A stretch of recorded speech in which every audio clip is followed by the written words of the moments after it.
क्या नीतीश कुमार और चंद्रबाबू नायडू पर बीजेपी भरोसा कर सकती है? मतलब वो नीतीश कुमार जिनके बारे में कहा जाता है कि चचा सबके हैं, क्या उन पर भरोसा हो सकता है? एक इंटरेस्टिंग जानकारी हम आपको बता दें कि साल 2019 में चंद्रबाबू नायडू वो पहले नेता थे जिन्होंने सारे अपोजिशन के नेताओं को बुलाया था ताकि मोदी के खिलाफ आ जाओ और थोक के भाव मोदी जी के बारे में अनर्गल बातें कही थी। 2024 में नीतीश कुमार वो नेता थे जिन्होंने सबसे पहले पटना में बुलाकर इंडिया गठबंधन के नेताओं की बैठक की थी और अब इन्हीं दोनों के सहारे बीजेपी जो है वो 293 के आंकड़े को पहुंची है, जो 272 के आंकड़े से थोड़ा सा आगे पहुंच जाता है। अब बीजेपी क्योंकि अकेले उस दहलीज पर नहीं पहुंच पाई है तो उसे बैसाखी के सहारे को लेकर चलना होगा। लेकिन सवाल यह है कि वो चचा नीतीश जो सब के रहे हैं, क्या वो बीजेपी के होकर रह पाएंगे? यह सवाल इसलिए भी उठता है क्योंकि एकनाथ शिंदे ने अनाउंसमेंट कर दी कि वो बीजेपी के साथ है, चंद्रबाबू नायडू ने भी अनाउंसमेंट कर दी कि वो बीजेपी के साथ है, लेकिन चचा नीतीश जिनके बारे में कभी लालू यादव ने कहा था कि उनके पेट में दांत है और उनके दाएं हाथ में क्या है वो बाएं हाथ को पता नहीं होता, वो अब तक खामोश बैठे हैं और इसीलिए लोग पूछ रहे हैं कि चचा हैं किसके। लेकिन सवाल यह भी है कि चाहे नीतीश हो या नायडू, क्या इन दोनों पर भरोसा हो सकता है? दरअसल लोकसभा चुनाव के रुझानों में टीडीपी और जेडीयू जो है वो किंग मेकर बनकर आई है।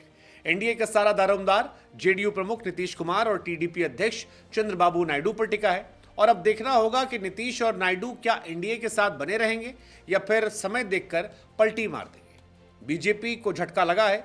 मोदी जी सामने आए, भले ही कह रहे हैं कि भाई 1965 के बाद पहली बार ऐसा है कि सरकार तीसरी बार रिपीट हो रही है, लेकिन हकीकत यह है कि सरकार अकेले दम पर रिपीट नहीं हो रही है। सरकार को आगे बढ़ने के लिए, बहुमत का आंकड़ा छूने के लिए टीडीपी और जेडीयू का सहारा लेना पड़ेगा।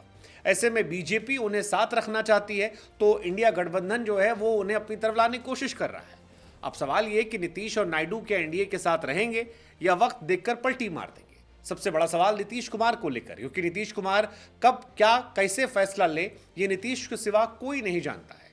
नीतीश कुमार बीजेपी और कांग्रेस दोनों के साथ रह चुके हैं और आज भी जब नतीजे निकलकर सामने आए हैं तो ना तो सोशल मीडिया पर कोई उन्होंने पोस्ट डाली है, ना उन्होंने टीवी में आकर कोई बयान दिया है और ना कहीं से कोई ऐसा इशारा किया है कि नीतीश किसके हैं। नीतीश वैसे सबके हैं, क्योंकि नीतीश की शुरुआत लालू यादव के साथ हुई थी। लालू यादव के साथ उन्होंने शुरुआत की लेकिन कुर्सी के लिए फिर अलग अलग हो गए। 1998 से लेकर 2013 तक वो एनडीए के साथ रहे। 14 में नरेंद्र मोदी का नाम आया तो फिर एनडीए से अलग होकर वापस लालू के पास चले गए।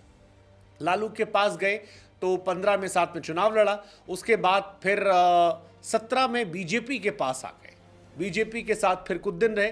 फिर 2020 में बीजेपी के साथ चुनाव लड़ा, बिहार में 2 साल सरकार चलाई। उसके बाद 22 में फिर पलटी मारी और कांग्रेस आरजेडी लेफ्ट पार्टियों के साथ सरकार बनाई। लेकिन 24 में एक बार फिर चचा जो है वो लौट आए और कहे कि अब की लौटे हैं, अब कहीं नहीं जाएंगे, अब यहीं रहेंगे और यहीं सारा काम करेंगे।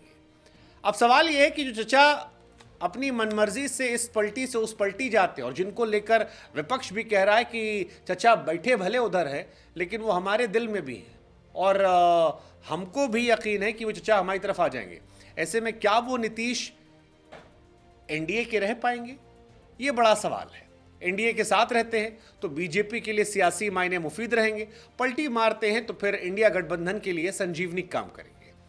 अब दूसरा सवाल है टीडीपी का। आंध्र प्रदेश में सियासी बाजी पलटने वाले टीडीपी प्रमुख चंद्रबाबू नायडू 2024 में किंग मेकर बनकर उभरे हैं। नायडू बीजेपी के साथ मिलकर चुनाव लड़े हैं, 16 सीटें जीते हैं। 1998 में बीजेपी के साथ मिलकर एनडीए का हिस्सा थे, जिसके बाद 2018 तक दोस्ती रखी।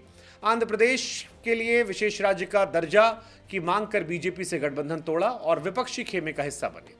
19 में कांग्रेस के संग मिलकर चुनाव लड़ा लेकिन चुनाव नहीं जीते। 19 में बीजेपी के खिलाफ विपक्षी दलों को लाने के लिए काफी मेहनत की थी। इसके बाद वापस लौटे 24 में, लेकिन 24 में लोकसभा और आंध्र प्रदेश के विधानसभा ठीक चुनावों से पहले वो जेल गए थे और वहां से जेल जाना उनके लिए फायदेमंद रहा। नायडू अब किंग मेकर बनकर लौटे हैं।